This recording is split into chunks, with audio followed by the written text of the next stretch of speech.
بسم اللہ الرحمن الرحیم۔ السلام علیکم۔ آج ہم آپ کو حضرت محمد مصطفیٰ صلی اللہ علیہ وآلہ وسلم کا ایک ایسا واقعہ جس کو سن کر آپ کی آنکھوں سے بھی آنسو آ جائیں گے۔ پیارے نبی حضرت محمد صلی اللہ تعالیٰ علیہ وآلہ وسلم اور ایک بوڑھی عورت کا واقعہ۔ ایک بوڑھی عورت مکہ کو چھوڑ کر جا رہی ہوتی ہے سرکار دو جہاں صلی اللہ تعالیٰ علیہ وآلہ وسلم کے ڈر سے۔ وہ بوڑھی عورت حضور صلی اللہ تعالیٰ علیہ وآلہ وسلم سے بہت بغض رکھتی ہے اور ان کے بارے میں بہت برا بھلا کہتی ہے۔ وہ بھی سرکار کے سامنے ہی سرکار دو جہاں صلی اللہ تعالیٰ علیہ وآلہ وسلم کیا کہتے ہیں یا دیکھ کر اس بوڑھی عورت کی آنکھوں میں آنسو آ جاتے ہیں۔ اس واقعے کو سن کر آپ کی آنکھوں میں بھی آنسو آ جائیں گے کہ ہمارے نبی صلی اللہ علیہ وآلہ وسلم کا اخلاق اور ہمارے نبی صلی اللہ علیہ وآلہ وسلم کی سیرت کتنی افضل ہے۔ جب اللہ کے رسول صلی اللہ تعالیٰ علیہ وآلہ وسلم نے اللہ کا پیغام دنیا کو سنایا کہ اللہ کے سوا کوئی عبادت کے لائق نہیں ہے، اللہ ہی معبود ہے اور میں محمد اللہ کا رسول ہوں، تو یہ سن کر مکے والے اللہ کے رسول صلی اللہ تعالیٰ علیہ وآلہ وسلم پر ظلم کرنے لگے، ان کی توہین کرنے لگے، پتھر مارنے لگا تو کوئی جادوگر کہنے لگا۔ ہمارے پیارے نبی صلی اللہ تعالیٰ علیہ وآلہ وسلم اللہ کے دین کے لیے ہر دکھ تکلیف کو برداشت کر کے اللہ کے دین کے لیے تبلیغ کر رہے تھے۔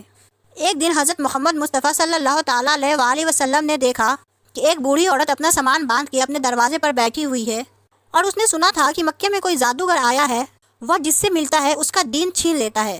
کہیں ایسا نہ ہو کہ اس کی مجھ سے ملاقات ہو جائے اور وہ میرا دین مجھ سے چھین لے، مجھے یہ شہر چھوڑ دینا چاہیے۔ وہ بوڑھی عورت سامان باندھ کر بیٹھی ہوئی تھی تو آپ صلی اللہ علیہ وآلہ وسلم اس بوڑھی عورت کے قریب سے گزر رہے تھے۔ اس بوڑھی عورت نے دیکھا تو کہا، بھتیجے یہ سامان میرے سر پر رکھ دو۔ حضور صلی اللہ علیہ وآلہ وسلم نے سامان اٹھایا تو دیکھا وہ گٹری وزنی تھی اور وہ بوڑھی کمزور تھی، تو آپ فرمانے لگے کہ اماں یہ سامان تو بہت بھاری ہے اور آپ بوڑھی ہو چکی ہے، اگر آپ کو اعتراض نہ ہو تو کیا میں آپ کا سامان اٹھا کر آپ کی منزل تک آپ کو پہنچا دوں؟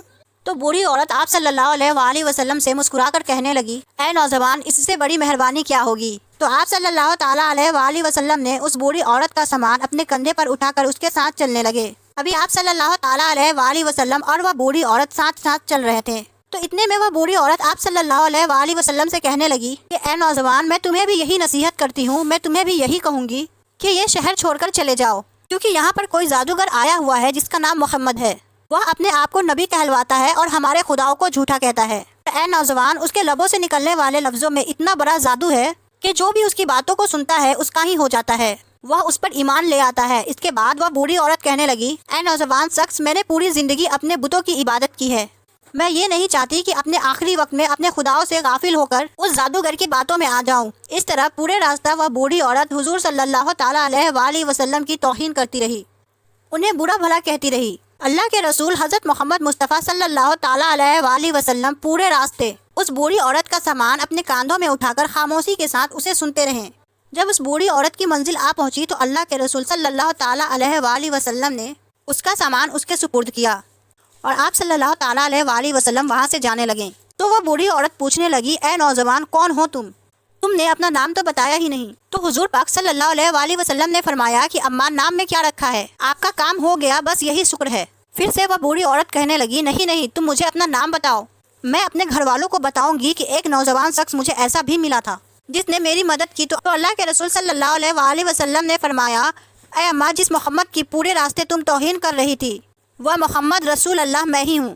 اس بوڑھی اماں نے جیسے ہی آپ کے چہرے کی نور اور آپ کے اخلاق کو دیکھا تو آپ صلی اللہ تعالیٰ علیہ وآلہ وسلم کے قدموں پہ گر گئی اور کہنے لگی، میں نے اپنی پوری زندگی میں آپ جیسا شریف اور نیک انسان نہیں دیکھا۔ آپ کے چہرے کی نور بتاتا ہے اور آپ کا اخلاق یہ گواہی دیتا ہے کہ آپ کبھی جھوٹ نہیں کہیں گے۔ اگر آپ یہ فرما رہے ہیں کہ آپ اللہ کے رسول ہیں تو یقیناً یہ سچ ہوگا، آپ مجھے معاف کیجیے گا۔ اور اسی وقت وہ بوڑھی عورت آپ صلی اللہ تعالیٰ علیہ وآلہ وسلم کی نبوت پر گواہی دے کر کلمہ پڑھ کر مسلمان ہو گئی اور اسی وقت واپس آ کر مکے میں رہنے لگی۔ یہ ہے رسول اللہ صلی اللہ تعالیٰ علیہ وآلہ وسلم کا اخلاق۔